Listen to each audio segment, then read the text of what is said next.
সারের দাম বেশি, ওষুধের দাম বেশি। 60 টাকা শতক পানির দাম, এই হিসেবে আমাদের পত্তা হচ্ছে না। ভোরের আলো ফোটার পরপরই দেশের শস্য ভাণ্ডার খ্যাত বগুড়ার ঘোড়াদাপাটে জমজমাট ধান বেচা কেনা হয়।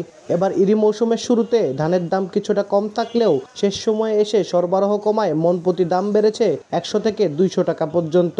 এতে কিছুটা স্বস্তি ফিরেছে কৃষকদের মাঝে। তবে চাষিরা বলছেন বর্তমান দামে তাদের ক্ষতি পোষালেও কীটনাশক, সেচ ও শ্রমিকের মজুরি খরচ বাড়ায় খুব বেশি লাভের দেখা মিলবে না। সেচের খরচ, বিভিন্ন যে কাটাকুটো খরচ, কামলা বাজারের খরচ, সেই তুলনায় ধানের বাজার খুব একটা বেশি না। সবই দাম বেশি, সারের দাম বেশি, ওষুধের দাম বেশি। 60 টাকা শতক পানির দাম, এই হিসেবে আমাদের পত্তা হচ্ছে না। যে ধানের মূল্য সেই হিসেবে বেঁচে কিনে গাছ খুব একটা লাভবান হতে পারলাম। আর ব্যবসায়ীরা বলছেন এবার ইরি মৌসুমের শেষ সময়ে সরবরাহ কমে যাওয়ায় বাড়তি দামে ধান কিনতে হচ্ছে। এতে নির্ধারিত দামে সরকারকে চাল সরবরাহ করা অনেকটা অসম্ভব হবে। নগদের কাছে সব গ্রাহকই প্রিয়, তাই তো সারা দেশে ক্যাশ আউট চার্জ সবচেয়ে কম। এক মাস আগে যে বাজার ছিল তার থেকে 100-150 টাকা বেশি। ধানের দাম রয়েছে 1300 টাকা মন, সরকার ধান কিনছে 1200 টাকা। এখন বর্তমানে যে ধানের বাজার, তাতে সরকারি এই দামে ধান সরকার কিনতে পারবে না। বগুড়ার ঘোড়াধাপ সাপ্তাহিক ধানের হাটে প্রায় কোটি টাকার ধান বেচা কেনা হয়। আব্দুল আউয়াল, সময় সংবাদ, বগুড়া।